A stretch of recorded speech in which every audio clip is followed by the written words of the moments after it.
အရေးတရှိမှုအကြောင်းကိုသိထားမယ်ဆိုရင်စကိုင်းပြည့်ရွှေ့အကြောင်းသိထားမယ်ဆိုရင်ငလင်လှုပ်တာကအထူးဆန်းမဟုတ်ပါဘူးဂျပန်လူမျိုးတွေဆိုရင်ငလင်နဲ့ပတ်သက်ပြီးတော့အသားကျနေတဲ့လူမျိုးတွေပါကျွန်တော်ပြောချင်တာကဒီကနေ့လှုပ်သွားတဲ့ငလင်နဲ့ပတ်သက်ပြီးအတိတ်တွေကောက်နေကြဖို့မလိုပါဘူးအယူတွေလွဲနေကြဖို့မလိုအပ်ပါဘူးမြန်မာနိုင်ငံမှာစကိုင်းပြည့်ရွှေ့ရှိနေသည်မြတ်ငလင်ဆိုတာလှုပ်နေမှာငလင်လှုပ်တဲ့အတွက်အပျက်စီးတွေအသေးအပြောက်တွေနဲ့လည်းမလွဲမသွေကြုံရရမှာပါပဲအခြေအနေတစ်ခုကဖြစ်ပြီးသွားပါပြီဖြစ်ပြီးသွားတဲ့အခြေအနေကိုကျွန်တော်တို့တွေဘယ်လိုပြန်ကူစားကြမလဲဘယ်လိုပြန်တိဆောက်ကြမလဲဒါကအရေးကြီးပါတယ်ဒီအချိန်မှာတစ်ဖက်နဲ့တစ်ဖက် troll နေရမယ့်အချိန်မျိုးမဟုတ်ပါဘူးမြန်မာနိုင်ငံကိုအုပ်ချုပ်နေတဲ့နတ်ဆကအဖွဲ့အစည်းကိုအယူတွေအလွဲတွေနဲ့ငလင်လှုပ်တဲ့ဒဏ်ပေါ်မှာမူတည်ပြီးတော့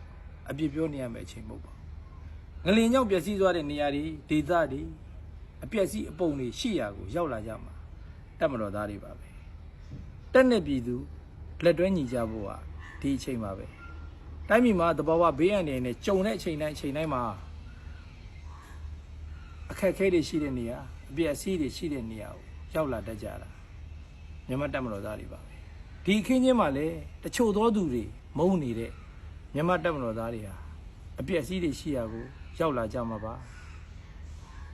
ဒုက္ခရောက်နေတဲ့လူတွေစီကိုရောက်လာကြမှာပါသူတို့တတ်နိုင်သမျှကူညီဆောင်ရွက်ပေးသွားကြမှာပါကျွန်တော်ထပ်ပြောပါမယ်ငလျင်လှုပ်တယ်ဆိုတာအထူးဆန်းကိစ္စမဟုတ်ပါဘူးပြီးတော့ဘယ်အချိန်မှာဘယ်နေ့မှာငလျင်လှုပ်မယ်ဆိုတာဘယ်ပညာရှင်မှလည်းကြိုမသိနိုင်ပါဘူးဒါကြောင့်မို့ဘယ်တော့ငလျင်တော့ထပ်လှုပ်မယ်ဘယ်အချိန်မှာတော့ငလျင်လှုပ်မယ်ဆိုတဲ့ကောလာဟာလတွေနဲ့လည်းကြောက်လန့်နေကြဖို့မလိုပါဘူးစကိုင်းပြည့်ရွကြီးရှိနေတဲ့ရွေးကတော့မြန်မာနိုင်ငံမှာတစ်ချိန်မဟုတ်တစ်ချိန်ငလျင်လှုပ်မှာပါပဲဏီကုန်းချုပ်ရမယ်ဆိုရင်အခုငလျင်လှုပ်သွားတဲ့အတွက်ကျွန်တော်တို့တိုင်းပြည်မှာပျက်စီးဆုံးရှုံးမှုတွေအများကြီးနဲ့ကြုံရပါတယ်အသေးအကျေတွေလည်းထွက်ပေါ်လာအောင်မှာပါပဲအဲ့ဒီရဲ့ impact ကိုကျွန်တော်တို့ခံကြရမှာပါအဲ့ဒီ impact ကိုကျွန်တော်တို့တွေဘယ်လိုမျိုးလက်တွဲညီညီနဲ့ဖြည့်ရှင်းကြမလဲဘယ်လိုမျိုးဝိုင်းဝန်းပြီးတော့ဖေးမပေးကြမလဲဒါကိုပဲတွေးကြရမှာဒီအချိန်ဟာ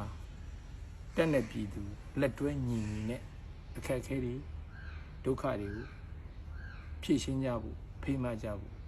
အချိန်ကောင်းတစ်ခုပါပဲတစ်ဖွဲ့နဲ့တစ်ဖွဲ့တစ်ဖက်နဲ့တစ်ဖက် troll နေကြမယ်အစားအပြစ်ပြောနေကြမယ်အစားကြုံလာရတဲ့တဘာဝဘေးကိုအားလုံးလက်တွဲညီညီနဲ့ဖြည့်ရှင်းကြရမယ်အချိန်ပါခင်ဗျာ